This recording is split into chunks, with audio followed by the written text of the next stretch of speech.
मोनसे गिथावना जाथाय जानला मोनला बेरनाय मैखुन जानायनिफ्राय नोंथांमोनहा सांग्रां जा मैखुन जानानै जानांदों सानै सुबुङा जखम मोसौनि खियाव बेरनाय बिस गोनां मैखुन आरो न'नि बारियाव बेरनाय फाग्ला मैखुनखौ जानानै जानांदों सानै सुबुङा जखम नोंथांमोना मिन्थिगौना बावैसो बेबायदिनो बिस गोनां मैखुनखौ जानानै आसामाव सा 7 सुबुङा हरखाबै जिउ गोमानांदोंमोन दिनैबो बेबायदिनो जानला मोनला बेरनाय मैखुनखौ जानानै सानै सुबुङा गोब्राबै जोखोम जानांदों मिथिया हसिया जानला मोनला बेरनाय मैखुनखौ गावनि उदैखौ सुफुंनो थाखाय जानायनिफ्राय नोंथांमोनहा बयबो सांग्रां जा क'क्राझार जिल्लानि सिङाव थानाय दतमा सामथाइबारि गामिनि सानसुमै ब्रह्म 37 बोसोर बैसोनि मोसौ खियाव बेरनाय मैखुनखौ जानानै जखम जादों आरो कुसुगाव बरनगर गामिनि अनिल सरगयारि 48 बोसोर बैसोनि सुबुङा न'नि बारियाव बेरनाय मैखुनखौ जानानै रोनावलाबायदों दा सानै सुबुंखौ क'क्राझार रुपनाथ ब्रह्म देहा फाहामसालियाव फाहामथाय होगासिनो दं मिथिनो मोननाय बादिब्ला सानसुमै ब्रह्म बिथाङा दतमा दखला दुलाराय बर' फरायसा आफादनि सासे गोख्रों राफोद बुंथिगिरि बिबानाव थानानै हाबा मावगासिनो दंमोन होननानै फोरमायदों अनिल सरगयारि होननाय बियो मैखुन गावनि न' खाथियाव बेरलानायखौ जानानै ओंख्रि संनानै जानानै बियो ओरैबायदि गावनि देहायाव गावखौनो थाल मोनै ओरैबायदि जादों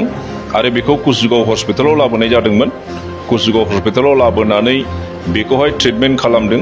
आरोबाव ट्रिटमेन्ट खालामनाया नांगौबादि बेखौ बिनि देहाखौ सुस्थिर खालामनो हायैखाय कुसुगावनि डाक्टारा नैबे क'क्राझार हस्पिटालावहाय रिफार खालामनानै हरदों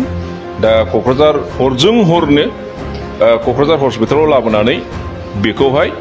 बेवनि डाक्टारफ्रा ट्रिटमेन्ट खालामदों आरो नैबे समसिमाव दा बिथाङा एसे देहायाव सुस्थिरता आरो गासै गावनि देहा माबा सानखांनो हानाय बेफोरखौहाय मोनफिनजोब्बाय दा बिनि देहाया दुरबलता एसे दंबावो बिनिफ्राय खर' सानाय बेखिनि एसे दंबावो दा मोजां बाहागोआव बुंनो थाङोब्ला 80% बिनि देहाया मोजां फैबाय आरो जोंनिया कुसुगाव भरतनगर गामि अनिल सरगयारि 48 बोसोर बियो आंनि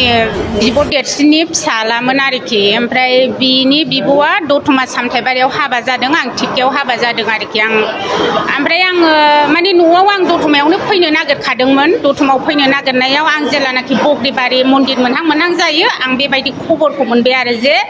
ओरैदि जाबाय जोंना सानसुमै ब्रह्मआ मैखुन जानायनि उनावहाय माने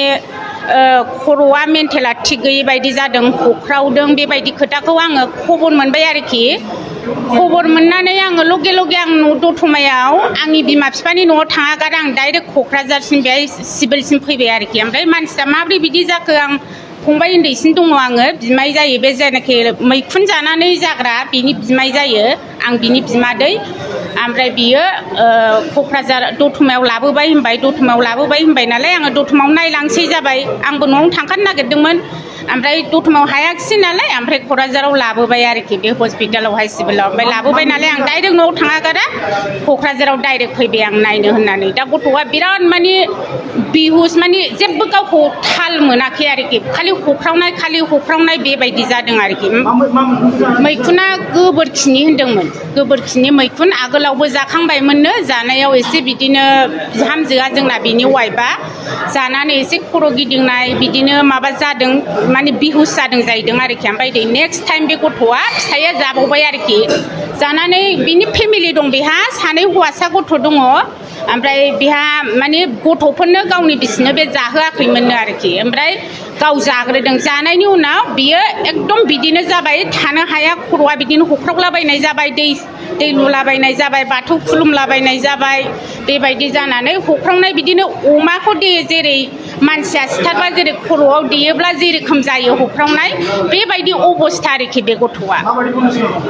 बियो दा बिजि होनानै सेलाइन होनानै एसे हुसाव फैबाय दाबो आंखौ सिनाया बे गथ'आ आंखौ सिनाया दाबो सिनायाखै आरोखि सानसुमै ब्रह्म होनो सानसुमै ब्रह्म बियो सानसुमै ब्रह्म बे दतमा सामथाइबारिनि एबसुआव बियो दा मा पदआव दं आं मिथिया एबसुआवनो जिखुनु मावो আজি ৰাতিপুৱা তেওঁ নিজৰ ঘৰতে মানে মাছৰুম খাইছিলে নিজে বনাই খাইছিলে তেওঁ পেচেণ্টজন দতমাৰ হয় আৰু জানিব পৰা মতে পেচেণ্টজন মানে দতমা আপচুৰ স্পীকাৰ হয় তেওঁ তো আগে পিছে তেনেকৈ খাই থাকে কিন্তু হঠাৎ আজি নিজে তেওঁ ঘৰত নিজে বনাই খাম বুলি কোৱাত মানে ছাডেনলি তেওঁৰ মানে সেই মাছৰুমখিনি পয়জনিঙত মানে পৰিণত হ'ল যাৰ ফলত আমি যিমানখিনি পাৰোঁ আমাৰ ৰূপনাথ ব্ৰহ্ম চিভিল হস্পিটেলত আমি ট্ৰিটমেণ্ট ষ্টাৰ্ট কৰিছোঁ হাইড্ৰেশ্যন মেইনটেইন কৰি আছোঁ পেচেণ্টজনৰ আৰু যিখিনিলৈকে পাৰা যায় আমি ইয়াতে মানে ইনিচিয়েল ট্ৰিটমেণ্ট আমি মানে প্ৰাইমাৰী ট্ৰিটমেণ্ট যিমানখিনি লাগে আমি দি ইয়াৰ পৰা এটলিষ্ট পেচেণ্টজনক ফাৰ্ডাৰ বেটাৰ ট্ৰিটমেণ্টৰ কাৰণে ইয়াৰ পৰা আমি বৰপেটা মেডিকেল কলেজলৈকে ৰেফাৰ কৰিছোঁ যাতে পিছলৈকে কোনো একো অসুবিধা দেখা পোৱা নাযায় থেংক ইউ ব্ৰহ্ম পেচেণ্টজনৰ নাম তেওঁ দতমাৰ হয় আপচুৰ কিবা স্পীকাৰ বুলি শুনি পাইছোঁ মানে মই একজেক্টলি ভালকৈ তেওঁক নাজানো কিন্তু এইখিনি ওচৰ পাজৰৰ মানুহৰ পৰা গম পোৱা গৈছে হয় মানে ইয়াৰে ধৰক মানে যিহেতু আমাৰ এইখিনিলৈকে যিখিনি মানে ট্ৰিটমেণ্ট মানে ইনিচিয়েল মেনেজমেণ্ট যিটো কয় আমি ইয়াতে মানে দি দিছোঁ তো হাইড্ৰেশ্যনো মেইনটেইন হৈ আছোঁ তো সেইকাৰণে কি যাতে পিছৰ মানে প্ৰব্লেম পিছৰ এটা বেলেগ প্ৰব্লেমত যাতে পৰিণত নহয় তাৰ কাৰণে পেচেণ্টজনৰ মানে ফাৰ্ডাৰ ট্ৰিটমেণ্টৰ কাৰণে আমি মেডিকেল কলেজলৈকে ৰেফাৰ কৰিছোঁ যাতে তেওঁ এটা ভাল মানে জেগা এটা পায়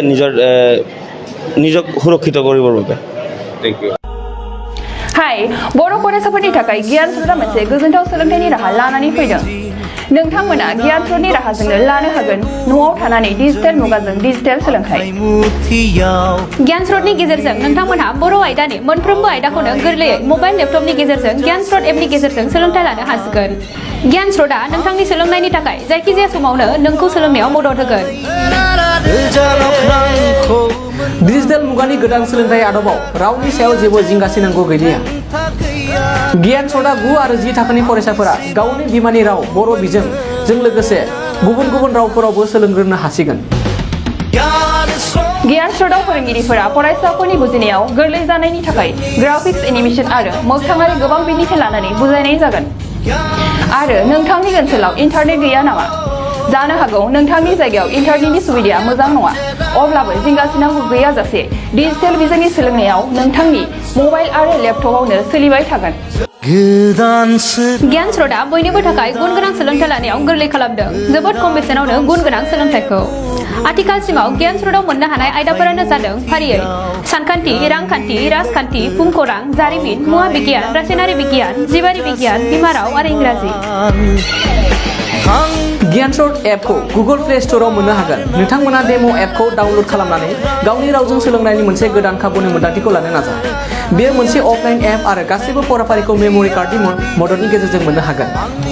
दानिया बे ई-लार्निं आदबाव मा थागोन बेखौ मिथिनो थाखाय नोंथांमोना www.gyanrots.in आव डेम' भिडिअफोरखौ डाउनल'ड खालामनानै नायदो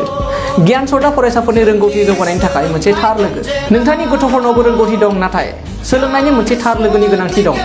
बेनिखायनो गियान स्रोतआ जाबाय नोंथांनि थार लोगो